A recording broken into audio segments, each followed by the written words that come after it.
Although I do like the fact that people are sharing the more real side of postpartum as well. Yeah. That time I was in the shower and I brushed my hair and I looked and I was just like, oh my goodness. It's one of those things that you just, I don't know, I just never envisaged it happening to me.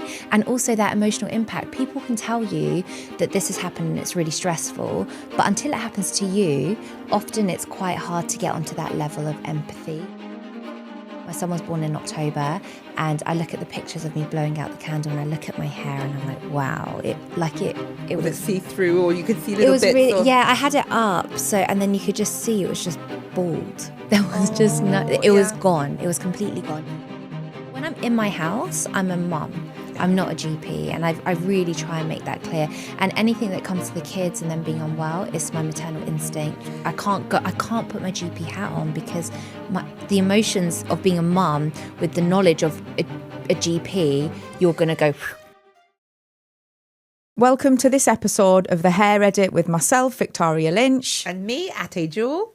And today we have with us Dr Shireen, who is an NHS doctor, a medical educator, a content creator who uses social media to share accessible advice on women's health, skincare and mental well-being. Welcome. Thank you so much for having me. I'm so excited you're here. We bonded on a press trip in Ireland. You are the sweetest, most knowledgeable, hardest working, fabulous. We were just saying off camera, you don't gatekeep. So I don't gatekeep. I'm an oversharer. Yeah, I can be that as well. Thank you for being here. Yes. We're going to have a great conversation. Thank you. No, thank you for having me. I'm so excited. So let's start off, obviously, well-being, hair, hormones. As a new mum, your life has already turned upside down and can be really emotional time with hair shedding, especially when you experience hair loss and it's part of our identity.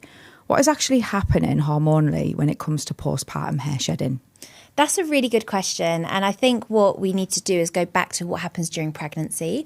So in pregnancy, a hormone called estrogen increases. And what estrogen does is that hormone that gives us that glowy skin, the glossy hair, and it actually keeps our hair in growth phase. So our hair constantly goes through a cycle of growing, resting and shedding, but it keeps it in that growth phase. So you will have thicker, more luscious hair and a lot less shedding during pregnancy. Postpartum, estrogen drops, and actually the drop in estrogen that we see postpartum is the biggest and fastest drop we will see as women. So it's faster and harder than... More than menopause? Yeah, because menopause is more gradual. It's over years, whereas postpartum, it's literally the baby's out and your body's like, right, I don't need all of this estrogen. Is that why your hair looks amazing when you're pregnant? You got pregno hair, I call it, and it's all glossy and thick. And then as soon as the baby comes out and you stop breastfeeding, your hair just goes... It goes for literally. Yeah. And your skin as well. You know, that pregnancy glow. All of this is estrogen. It's a brilliant hormone from that perspective. And actually 35% of women that report hair loss are under the age of 39. So this does mainly, that 35% probably speaks to those that have gone through pregnancy and are talking about that postpartum hair loss. Because if the new mums, they don't realise what's happening because throughout the pregnancy, that isn't something that's discussed. No. But when they go to the doctor months after giving birth, this is where they learn and realise that postpartum hair loss is what they're experiencing at that time. But then it's reported, so it becomes part of a stat. Absolutely, yeah. And I think during pregnancy, obviously the focus is always on like maternal physical health and the baby's health. So hair is kind of put to the side. And when this does happen, often it is a shock because it's not talked about enough. Is there anything you can do to prepare for it? Because, you know... The baby's here. I mean, you're doing a lot. You're sterilising bottles and you're in it. But is there anything you can do supplements-wise or to prep so that you don't have this sharp... The decline. Like falling off a cliff with the estrogen. Yeah, with the estrogen, it's what happens, unless you can keep the baby in you and the pregnancy going for 20 years. then your hair is good. And what you need to remember as well is with some females, they have a traumatic birth. Yes. So that's double whammy, really. Absolutely. It's not just the drop of the estrogen, but the trauma can also trigger another type of hair loss. The stress on the body. And then also during pregnancy, we know it does deplete the iron stores. And then often if you've had a traumatic birth or a C-section or even just a normal vaginal delivery that's not massively complicated, you do lose blood, and iron deficiency is one of the leading causes of hair loss. So when it does come to hair loss, it's not often one thing, it's multifactorial. So back to your question about what you can do to help yourself, the estrogen, you can't really do that other than stay pregnant, but you can think about other things that might happen that can impact your hair as well. So say, for example, no one can plan for a traumatic birth or that big stress, but if it does happen, having a debrief and trying to manage the stress, because we know that cortisol pushes hair into the shedding phase as well. So stress, mindset. Then we think about the iron deficiency. So soon after my birth, actually I had a C-section. So the day after, they did a blood test just to make sure I wasn't massively anemic. But a couple of months after, I did another blood test to just check my iron levels. Again, optimizing the things that I could control, because then the stuff that you can't control, like that estrogen coming off the cliff and your hair shedding because of that, it makes it a little bit easier. And it's awareness as well, because when that starts happening and you see those physical effects months after giving birth, people then start to worry and have anxiety, which contributes to it further. Absolutely. And then it becomes a vicious cycle. So I think education and awareness around this whole postpartum area, tied with well-being and hair to take loss, the shame out of it, because you've had a baby, your hormones are all over the place, and then your hair and your skin have gone wah wah. And I know. and also culturally, like, you know, I'm from a Nigerian background, I know you're from a Persian background, and all these things. There's so many different pressures. How can you? Does it have a massive impact on your well-being and your mental health, would you say? Absolutely. I think we live in a time now where, you know, there is this pressure to bounce back. We see it on social media. Although I do like the fact that people are sharing the more real side of postpartum as well, because that is what the majority of women go through. But we have this pressure to bounce back, and hair is such a big part of our identity. And even for me as a GP, I was aware, okay, I may lose hair. It differs how much you're going to lose, but really nothing prepared me for that time I was in the shower and I brushed my hair and I looked, and I was just like, oh my goodness. And then it was just gradual. In photos, I would just see my hair was just, what I had left was just like stuck like this. That happened to you as well. What was your experience? Bad. It was, with the first, it was bad. More so because I wasn't prepared for it. So it was the shock that came with it. And then even though you're a doctor and a GP, and you have to brace yourself emotionally, because you're like, you hear about it, but you don't ever think, oh wow. Yeah, you learn about it, you see people with it, but it's one of those things that you just, I don't know, I just never envisaged it happening to me. And also that emotional impact. People can tell you that this has happened and it's really stressful, but until it happens to you, often it's quite hard to get onto that level of empathy of how much it can affect you and impact your confidence. And I think for me, it was when my hair started to grow back and I started to get my confidence back, I was like, wow, I really lost so much confidence during that time that I don't think I really noticed until afterwards how much it impacted me. I love the fact, it's so true. It's only afterwards, when you're on the hill and you can look down the hill. It really does affect your confidence. So how did it affect you when you had your postpartum hair loss? I mean, it's massive. I'm obviously on social media, so a lot of the stuff that I do is front facing, and I was just like, okay, fine. So this is what I now need to think about, how I'm going to style my hair. Whereas before I could do anything with my hair and not I could have it up, I could have it down. I wasn't thinking about my hairline and the way that it looked. So it just added another element into the way that I presented myself. I think that I did manage to cover it up quite well on social media. But when I look at pictures of me, like my kids' birthdays, my birthday, my birthday's in June, my son was born in October, and I look at the pictures of me blowing out the candle and I look at my hair and I'm like, wow, it was it see-through, or you could see little bits? Really, I had it up, and then you could just see it was just bald. There was it was gone. It was completely gone. And I think the first time you don't know, is it going to come back?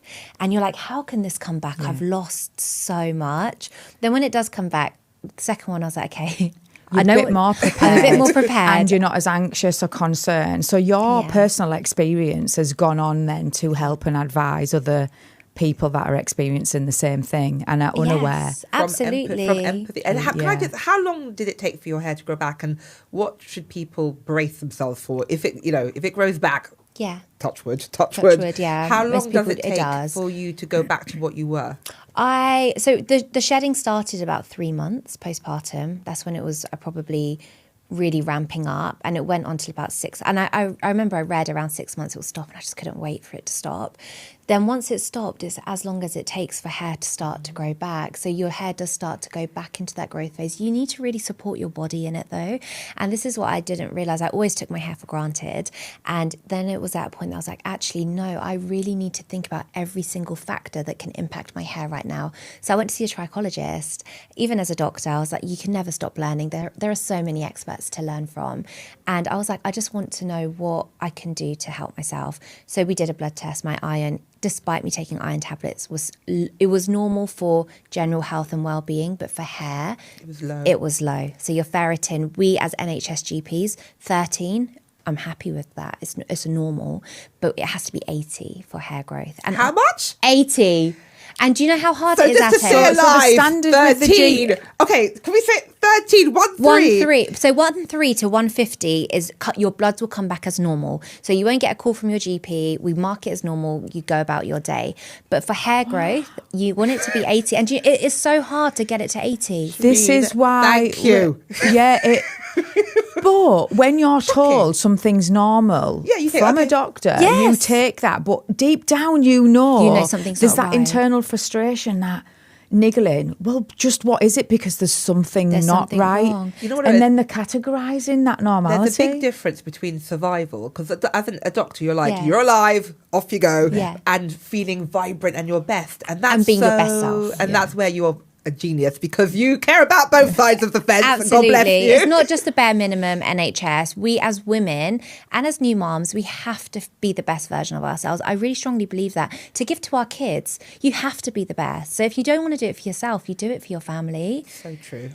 You look after yourself. I read this quote saying, if you're an empath, don't look after yourself for your family and your kids, because if you drop dead, they will be lost without you. So They're not eating. have a rest, go to the gym, have some sleep, because That's your family it. need you. It's so funny. Yeah. Don't do it for them if you don't do it for yourself. Absolutely. But during these stages as well, when you were experiencing that and your lack of confidence, when you Yeah. were trying to find a solution, a remedy, did you ever think that extensions could be the solution? It wasn't really ever on my radar. I've never worn extensions. On my wedding day, we did a couple of clip-ins just for that volume, but that was my experience and the extent of my experience with extensions. So, and because it wasn't, and I always thought of extensions as you're going underneath and adding volume and length, but my hair loss was here. So I was like it never really occurred to me. You didn't think that could be a solution? I didn't think of it as a solution. Victoria, It's a solution, but it's got to be at the right time. So as we're still experiencing that postpartum hair shed, that is a process over a period of time. Yeah. Once the trigger, once the release, once the regrowth happens. So usually in the first 6 months of giving birth, we would never recommend extensions anyway. You let nature take its course. You have to, because that additional weight and tension can accelerate that hair loss. And what you don't want to do is contribute to more anxiety and more low self-esteem by creating a bigger problem. Yeah. So timing is everything, and speaking to the right professional is key too. Yeah. But in terms of breastfeeding and different hormonal changes, I actually breastfed my 2 children and experienced hair loss with both. Yes. But that process was delayed due to my breastfeeding retaining elevation of some estrogen. Okay. And that can be quite natural as well. Yeah. So the dramatic shift and change isn't as dramatic, because When you were breastfeeding. you're keeping estrogen levels to some degree to produce the breast milk. So medically, Yeah. what is the effect of breastfeeding, stress, sleepless nights on the body, hormones and hair? Because you were talking about cortisol and Cortisol. Yeah, the mouthwash. I always say cortisol. I had to be stopped. I always say cortisol. How do you say it? Cortisol. Cortisol. Cortisol. Very I always, similar, I I must always admit. say cortisol. Yeah. Yeah, mouthwash on your hair. Yeah. That would kill the head lice. It would. Yes, it Oh, it would. It would, yeah. But what is the effect on sleepless nights, stress, Yeah. breastfeeding? What is the actual effect on your body? Yeah, I mean, so the cortisol is a really interesting hormone. So when we think about cortisol, so that's our stress hormone. And people, I think on social media, really demonize it in terms of its effects. But actually, if we didn't have cortisol, back in the day, if we were being chased by a lion, we wouldn't get away. It activates our fight or flight. So it's our fight or flight. So it's a really life-saving hormone. The problem we have in 2026 is back then, if we were being chased by a lion, we would get away from the lion, hide in a cave, and our cortisol levels would come down. In 2026, it's constantly raised. The emails, the messages, the stress, the juggle, all of this. That's the lion. It's just compounding, isn't it? It's compounding. It's chronically elevated. Yeah. And when it's chronically high, it starts to steal from other hormones. And one thing that we see massively is the impact in women's health on cycles. Because if you think about it, if you're running away from a lion, the last thing you want to do is conceive and have a baby. Yeah. Yes, If you're into that, no judgment. But it's great how the human body works in a way, because it does what it needs to do for the areas it needs to do it at the time. At the time it needs. Or like your But then gut, there's a for sacrifice and a compromise somewhere else, and it's finding that balance. So sleep is really important. It's one of the best things for recovery. Why is sleep good for your hair? Sleep is good for your hair because, as you say, it's the time our body recovers and it rests. And sleep, we can talk for a whole hour on the benefits of sleep, on everything, on our mood, on our skin. There was a study where they looked at two people, one that had slept well, same person, and they hadn't slept well, and the difference in age that the people that were looking at it said, I think there was like a 10-year difference, don't quote me on that, but there was a huge difference on that, and that's just based on not having one good night's sleep. But our skin and our body has a memory. So if you have chronically poor sleep, it will just compound and it will build up. And over time, you're just going to see that dullness, that stress, that cortisol. It will just all build up because your body's under stress. It's not had time to relax and to recover. And we know that cortisol, it pushes hair into the shedding phase. So, people are like, oh my God, I'm so stressed, I lost all my hair. Oh. It's because And then that's the cycle, because they remain stressed because they're worrying about the hair. This is absolutely it. So you get caught in. Yeah. And also tummy fat is also from that as well, isn't it? Yeah, so again, it comes down to our insulin resistance and sensitivity, all of the hormonal changes. So we talk a lot about hormonal balance. It's really hard for us to balance our hormones physically. You can't be like, right, I'm going to take this, it's going to affect my cortisol. But we can support the hormonal balance. And one of the best things we can do is support cortisol.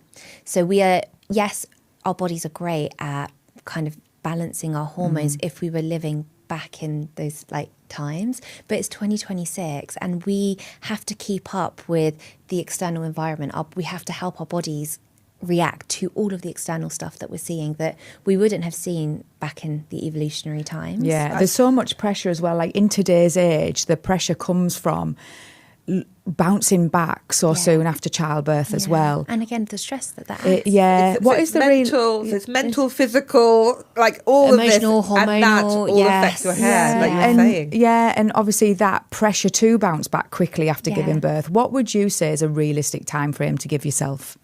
Oh, I mean, that's a how long is a piece of string question. I would say, look, physically, we know just your womb, your uterus, it takes about 6 weeks to start to properly recover. But there is so much. Your body has gone through 10 months of growing a baby, of growing an organ. The placenta's an organ. You've literally grown an organ. I didn't even think about that. You're growing, You're growing a baby, a human, and from a seed. And I had twins, and my friend, one of my best friends, who is Persian dentist, she had twins as well, and she said, you were responsible for 3 hearts at the same time. And that blew my mind. My heart plus theirs. Their heart. And that's a stress on the body. And your blood volume increases, your heart rate increases. As you say, it's that stress on the body. So if we think about when we're recovering from just like a flu, that can sometimes take a bit of time because of the stress on the body. You feel fatigued for a week or two after. So imagine after that stress on the body of your heart's been pumping harder and faster for 10 months. So the physical recovery takes months, if not, a year. I always think to myself, I set myself a target of a year or 2. I like by the 2nd birthday to be feeling myself. So not after 2 months, like we are, when you look at celebrities, they're like, I'm back in my size 6 jeans. And you just can't even remember getting a wash some days. I would wash my hair once a week. And this, Literally. obviously, there is the pressure to bounce back and look good. Yeah. And extensions can be the solution. But if Yeah. you don't have time for yourself, how can you have time to maintain hair that you don't need? Yeah. Because you can't go need to to the focus bathroom. on self-preservation, Can't have a Washing. shower. napping. And Yeah. I mean, if you are a new mum and you're not used to that routine, Yeah. the priority has to be on building that routine to find yourself again at some point. And unfortunately, most mums, their focus is solely on the baby. Yes. And it's all about, has the Yeah. baby napped? What's the routine? Have they fed? Am I going to wean them? Are they breastfed? Am I breastfeeding? And your own health is put on the back burner. And I think some of that does come to just, that instinctive mother love and wanting to support the baby. But I think it's really important to take a step back and realise that to support the baby, you have to support yourself and your well-being. Postpartum, the tiredness, the fatigue. Women are like, I just don't sleep. My baby doesn't sleep. I don't sleep. That's why I'm tired. Probably true, but have you had that blood test? Have you taken out an hour of your day to go and have a blood test to check your iron levels? Because that will help your fatigue. So your fatigue is probably a combination of both. You can't really help the baby sleep more. I mean, if there was a magic... But you can help your energy. You can help your energy to a degree, yeah. And then you can help the baby a bit more. So talk to me about supplements. So I know I have been I've had hair loss in the past, and I had very low iron, surprise, and also vitamin D as well. I was very low in. Yes. What supplements, what kind of nutrition, what kind of food can you be eating to help with hair? Okay, so that is a really good question. And I think people often underestimate the impact of nutrition on hair. Protein is a massive one. And one thing the trichologist taught me that I didn't know, she said, take your protein in the morning. And and I was like, why in the morning? I'm like, surely protein is protein as long as it gets in my body. And she goes, no, if you have it in the morning, it will really help your hair. Recently, I was talking to someone and they have a cat. And they were like, I've noticed that if I give my cat high protein food in the morning, by the evening, their fur is softer, it's shinier, it's thicker. Yeah. And I need to change my eating schedule. I know. All of Eggs, spinach. I've been steak in skipping the morning. breakfast for fasting. Yeah. And then I would eat my main protein meal on the evening. Yeah. But protein in the morning, that is I know. think That was something new that I learned. That makes a lot of sense. It though. does, yeah. You're powering up and then you're like... Yeah. Exactly. And you're powering for the day as well. So protein is really important. And when we think about supplements, omega-3, you can get that from your food. And if you do have a lot of oily fish in your diet, great. If not, supplementing that is so easy. I personally really notice a difference in my hair and my skin, the glow that comes when I take omega-3 supplements. Is it salmon, mackerel? Yes, of oily fish. stuff. Because my hair was getting a bit wah, I loaded up on mackerel. Yeah. Did you notice the difference? I'm like, salmon and mackerel, let's go. But it is, you feed your skin, you feed your hair. Absolutely, yeah, it is. And what unfortunately, I don't eat fish. Okay. But when I have taken supplements, Yeah. You can vegan and I supplements. burp, You can taste then the fish. taste Oh, it. no. There's vegan omegas. Yeah, you can take vegan ones, I think. Are they actually real though? Yeah.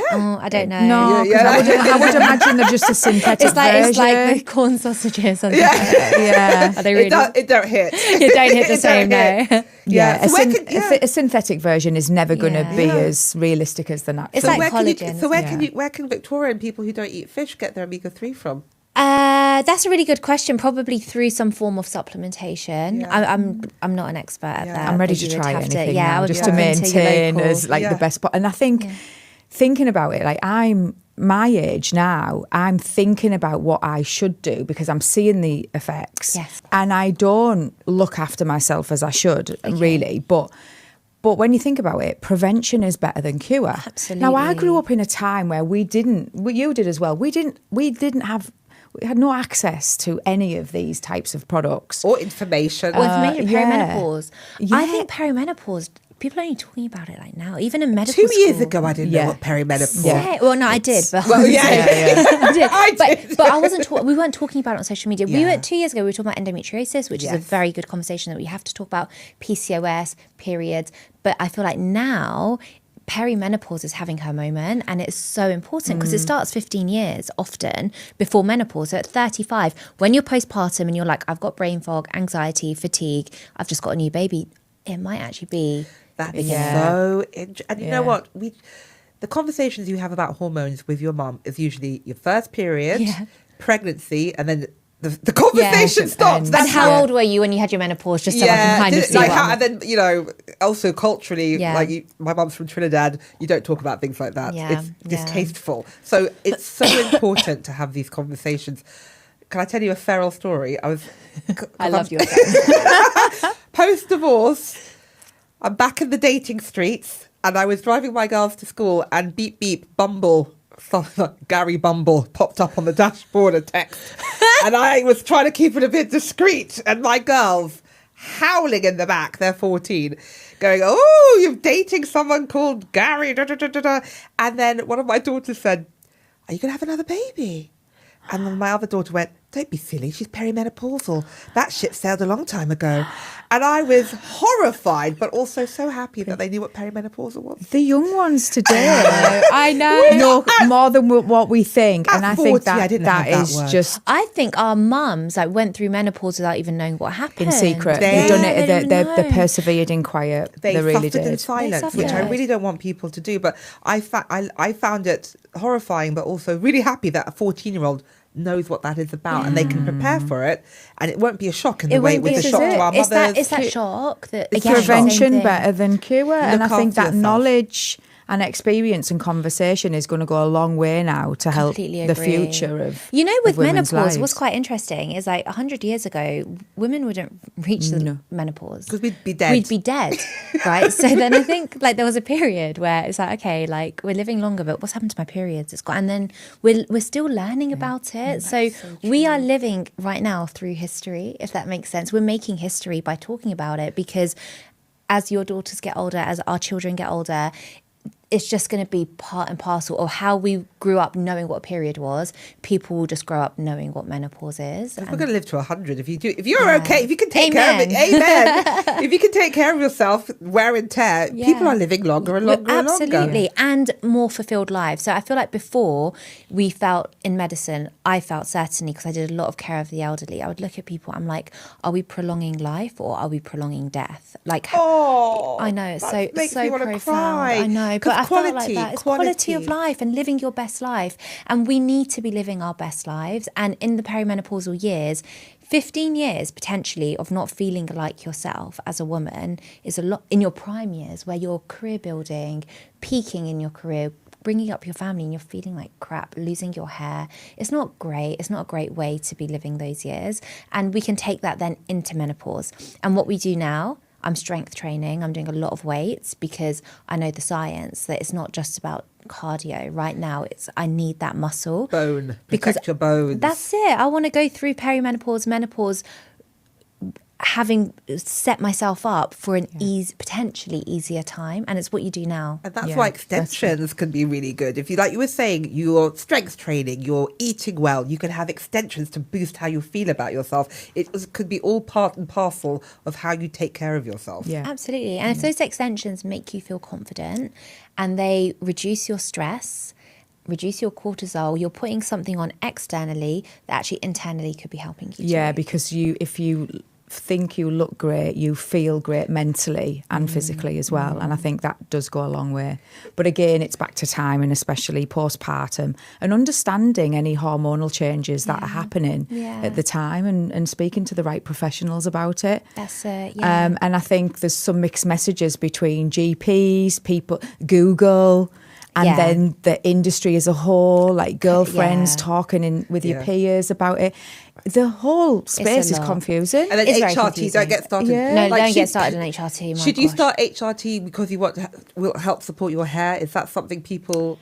So with HRT, this is, I think, where there's the biggest confusion. So when I was at medical school, a long time ago now, we were taught that, HRT, you've got to be really, really careful. You can't be on it for more than 5 years. It can cause cancer. It can cause all of these things. So my generation and above, it's almost like... Skeptical. We're skeptical, but we have to be open-minded about HRT because the evidence has changed. The guidelines have changed. HRT, actually, so many people can have it. Before, we'd be like, breast cancer, history of breast cancer.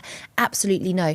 But actually now, with the right advice and the right consideration and looking at what type of breast cancer you've had, it might be for you. So we were writing off like groups and groups of women for HRT. They would go through menopause with really little support. And it could have benefited And them. they could have benefited from it. So with HRT, I would, and the other thing is we would often wait till someone had gone through menopause and be like, right, you're 50, now you've gone through it, you've had a year of no bleeding, let's think about HRT. But we can give it during perimenopause. So you can actually be in your 30s potentially on and HRT. Support your journey. And support your journey, yeah. Before it would be licensed, like if you were going through premature menopause or early menopause, then you could have it earlier for longer. Whereas if you were you wanted to hit the 5, because you could only have it for 5 years, when's the best time to give it? So is that a myth now then? You can actually extend that time frame? Yeah, it's not a myth, it's just the guidelines have changed. Right, so it's just the science and the evidence, and there's constantly new research coming out. There was a dodgy study allegedly, wasn't there, that was scaremongering? It was. When we look at the studies, they're always looking at things like relative risk and absolute risk. And when we look at like something like the relative risk, you can say, oh, it's going to 3x your chance of getting this. But if you actually look, the chance is so low that like if it's 0.3, 3 times it would be 0.9, but it's still a less very... than 1%. It's less than having a heart attack or all these things which it can help. You know what I mean? Or you can be on the contraceptive for decades. Girls go, back in my time, we'd go on it at like 16. And then I see women now in their 30s, so like I've never had my own period. Like I've always just had a withdrawal bleed. We have to get more in touch with our bodies, don't we? And understand. And knowing our normal. And then you can pick up. And this is when people say, what should I look out for perimenopause? I would say as soon as you're in your like early 30s, really get in tune with how you feel, your cycles, how heavy your periods are, how regular, irregular they are, and also just your mood and how you are from cycle to cycle, because you'll start to notice any changes so much quicker. And often it's the people around you that notice. If I was younger, if I was younger, I would have loved to have access to everything that we do have now. Just to sort of support your body in the changes that are naturally going to come one day, and you can't suppress them. They're going to happen. It's going to happen. You can't. It's just you can't stop it. You can support your body. Yeah, I feel like now I'm on the back burner with these supplements. Yeah. And I'm thinking it's like that quick dash to what's going to work best, what's going to be quick. Yeah. There's no quick fixes. There isn't.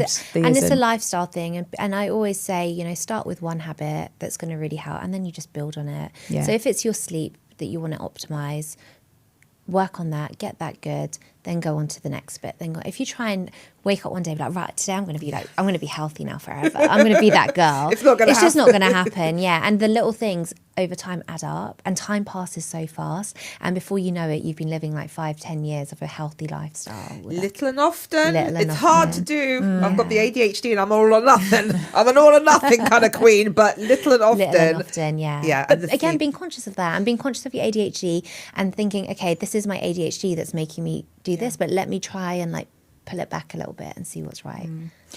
So we know hair is a very big part of our identity.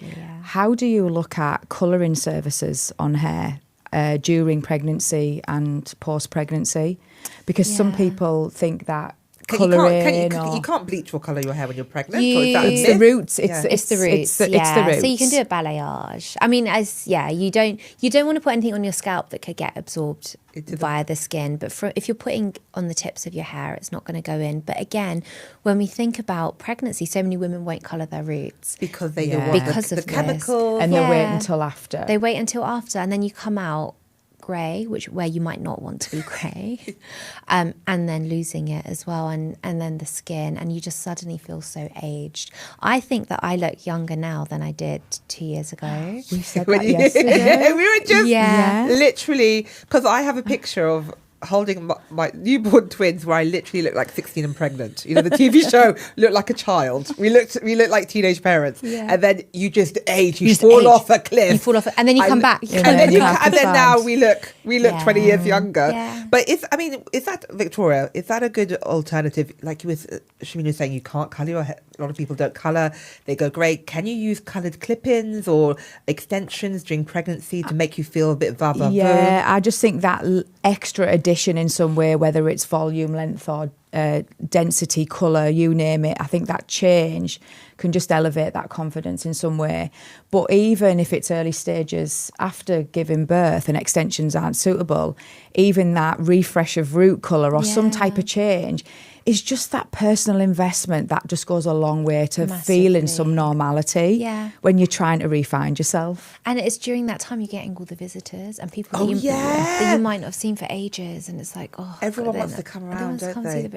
I mean, I had my first during COVID, which was the best thing ever. You're like, sorry, bye. Sorry. We're isolated. You were just in your baby bubble then, weren't you? I mean, it was really isolating, so I can't say it was an easy time, but it was my first experience of motherhood. So you don't know I didn't know any anything different. I didn't know about like what it's like to go to an antenatal class in person. So you never did No, any? I've got goosebumps. That is it's so... Didn't have a health visitor. Wow. That was a scary time for first time mums. Yeah. That must have been Then terrifying. I was like, I think I called them. I had a phone call with as a GP. I'm like, I'm a GP to other people, but not to my child. Like, I need someone objectively. You need reassurance. I need reassurance, and I'm a mum. And with it, when I'm in my house, I'm a mum. I'm not a GP, and I really try and make that clear. And anything that comes to the kids and them being unwell, it's my maternal instinct. I can't put my GP hat on because the emotions of being a mum with the knowledge of a GP, you're going to go... It's like us Googling something. Googling the worst thing ever. No, but there is a thing. There's this really good... there's like a riddle, and it's a boy is in it's a horrible riddle, but a boy's in a car crash and he's rushed into the theatre, and the surgeon says, I can't operate on the boy. And the riddle is why. And everyone says, because they're drunk or they're this or they're that and da-da-da. And everyone says 1,000 things. And the answer is it's because he's his mother. Yeah, it's my son. It's my son. And it's a bit sexist because no one thinks the surgeon's a woman as well. Yeah. But it is that thing. It's like you can't remove the mother from the surgeon. You can't. You can't. Isn't that interesting? You have to. I've been so conscious of it the whole way through. And even my second, when he was born, he was really, really sick at 5 days old. And it was my maternal instinct that took me to hospital, not my medical knowledge. You had a feeling. I had a feeling. Did your gut say, let's get... My gut said, and my husband, he was like, sure, we'll go to reassure you. But he was like, I'm sure it's nothing, but let's just go and see. We went... I can't go into the details because I'll cry, but if we were 2 hours later, he would have died. Yeah. Wow. And that wasn't medical knowledge. That was my instinct. We're animals. We are literally animals. We are animals. We are animals. And the he was 5 days old. It felt like he was still in me. He was like my organ. Yeah. I was like, something's not right in my body. You felt it. Yeah. It was like my organ is like telling I had that me. as well. Intuition is everything. Yeah. I had that as well. Just on the side. Yeah. When I was having my ultrasound, I said to the lady doing it, could you just check the hands and feet? Just check her hands and feet. And the woman said, I'm checking the heart. That's ridiculous. And she really shushed me. And then Adana was born with amniotic band syndrome, which is this very rare, 1 in 50,000, where a little bit of my womb broke off and wrapped around her hand and foot. And I just had Mums know. I just was like, it was so weird. I Googled everything but that. Yeah. And I was like, could you just check her hands and feet? And she literally brushed me aside going, we're doing the heart and the brain. And, what a lesson that is for healthcare. You're being trivial. And I was like so angry at myself I didn't push it, but I'm not sure what they could have done. They probably wouldn't have been able to. But you know as a mum. You know, and as a GP, I mean, I've always, when someone comes in, sorry, we're just going a little bit off there, but when someone comes in with a child and they're worried about the child, if I look at the child and the child's fine from my perspective, I'll still speak to them. I'll say, what is it that's worrying you? Because you know this child. You're with the child 24/7. I've just been with them for 5 minutes. From my perspective, they're fine. But it's that mums know. But talking about confidence, you are one of the busiest women I know. You are a doctor, put respect on your name. You are a mum. You literally ran here from the school run. God bless you for joining us. Talk to me about, we are all time poor. Yes. What are some hairstyles you do at home? Oh, okay. So I always, and this is from my trichologist, will always dry my hair with heat, but low heat. controlled heat, but I'll always dry it. If I am not going anywhere, which is very rare these days, and it's a bit annoying because I do like to not do anything sometimes. Pajama days. Or when I have one of those days, I'm like, great, I can let all my baby hairs have their little curly moments, just chill. So if it's a workout day or I'm just doing the school run, just a normal juggle, I like this and then a little twisted bun. Ooh. Yeah, sleek. But my go-to is like a blow dry effect, kind of what I've got now, but it was very rushed before the school. Do you know what? So people don't realise the power of a blow dry and the importance of a blow dry after washing your hair. Drying the roots is one of the most important things. That's so fascinating. So the moisture, so your scalp has a microbiome like the rest of our skin. That moisture, fungi grow on the moisture. So you'll get an overgrowth of the fungus that already exists there. It will overgrow. And then that will cause dryness, redness, flakiness, and irritated scalp. Yeah. When you've got an irritated scalp, your hair's not going to grow. So you have got the good hair, babe. Yeah. But you said to be here today, you washed your hair last night. I washed it last night, dried it, and styled it this morning. I styled it this morning. And do you feel as though you've got a better result? I do, yeah. It's going to be like a game changer for you. Yeah, because I always, again, coming down to confidence of hair, even if I'm going somewhere and my hair looks okay, I need to have clean hair. It just makes me feel better. Yeah. There's something about it. If I go with greasy hair, and no one can see it's greasy, I can even dry shampoo. It's just I just feel it. I just know. You know it's due the wash, so therefore exactly. it's dirty. I just don't feel great. Yeah, I don't feel my best. Yeah. So I would never come on a podcast with day 2 hair, but this was, I told myself, okay, this is she's one of us. I've actually got day 3 hair right now. My hair's day 3. Wow. I mean, you are professional. Yeah. But it's finding that routine that works for you, especially with your lifestyle, just how busy you are, and that routine works for me. But also, if there was some moisture left in your hair, you'd find it difficult to style and retain the style throughout the day. Yeah. Now, I can curl this, and if I do it when it's bone dry, it's got the protective products in there from drying it, from the wash. And this is when we have had the conversation about people not washing their hair because I think that's actually better. Yes. But to retain that condition and protect it, you need to add those products during the washing period. Yeah. You do. And also when it comes to how often you wash your hair, so I was brought up hair training, leave it as long as possible, you wash out the natural oils, this and that, but actually your scalp is an extension of your face, it's your skin, and like you would wash your face, you have to wash your scalp, otherwise you get product build up, sweat, again clogging the pores, the follicles, and the hair's not going to grow. So I wash at least every other day. Sometimes I do leave it one extra day. Can I just say though as well, if you have good hair, you can leave the makeup. If your hair needs a wash and it's in a bun, put the makeup on. You're so and this is what hair and makeup does for us. We can shift between the two. It's so true. You feel done. You feel polished. Yeah, I'll make content with no makeup on if my hair looks good. I don't need It's so interesting, isn't it? Last question. If you could go back in time and give yourself some advice as Dr. Shireen now, mum of 2, to newborn COVID mum, what would you say in terms of hormone health, well-being, feeling confident in your skin and bouncing back, and all the new mums out there, what would you say? Oh, I would say it's such a cliche, but be kind to yourself and really respect your body, because your body has just given you the gift of life, literally your best friend. So you have to give it grace, give yourself grace, your mental well-being grace, and give yourself time. Don't compare on social media. I actually did a post about this when my first was born, where I said, look, I'm a first-time mum. I've spent the last 10 months looking on social media, and I would say there was two camps. There was the bounce back, I'm amazing, I'm a great mom, Then there's the people that cry on the internet and they're finding it really, really hard. I would say for me, I was somewhere in the middle. I wasn't this extreme and I wasn't that extreme, and I tried to keep a balance. And I think keeping the balance, taking the good days, great, and then take the bad days, and just know that the bad days, it passes, and it passes so fast. My son had a witching hour, so every single night at 7 o'clock he would scream the house down for an hour every day. It was like I've got the WhatsApp messages of my husband. He started he's crying. My husband would come, like headphones, like soundproof headphones. For 1 hour it would end with a poo, and then he would sleep. And I read that this lasts until 3 months. So I waited, and then at 3 months, one day he just didn't do it again, and he never did it again.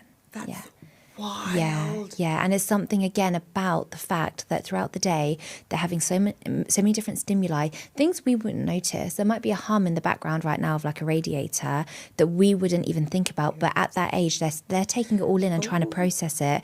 And then this is like the expulsion of that, all of that stimuli, and then they sleep. So coming back to the original question, is that everything is temporary, and it does pass. Yes. And with my second, when we went through difficult times with him, I just knew when he wasn't sleeping, I was like, it's going to pass. This is going to pass. My husband was like, we're so tired. I know, but it's going to pass. We will sleep again. You will sleep again. You'll be able to go to the gym again. You'll be able to live a life again. And it's a new life. And you are also reborn. Yeah, I felt like I'm a very, because you're very a new different version of you. I'm a new version, and I love this version of me. Like, I prefer postpartum Shireen to pre-pregnancy Shireen. Like, I've got purpose. I know what I'm doing. All my work is motivated and driven by my sons, because I want to be a role model for them, and I want to show them that you can do what you want to do. If you're in a vocation, like even as a doctor, where everything is set, your career's set, come off it if you want to do something else. And there's always a way, there's always a path. So they're so lucky to have you. Oh, thank you. And I'm sure your words today go a long way to help anybody that's listening to this right now. Thank you so much for having me. Thank you for coming on. Thank you. Love you. If you've liked what you've heard today on The Hair Edit, like and subscribe for more. And once again, thank you to Dr. Shireen for sharing her wonderful insight with us. Thank you for having me. Thanks for coming.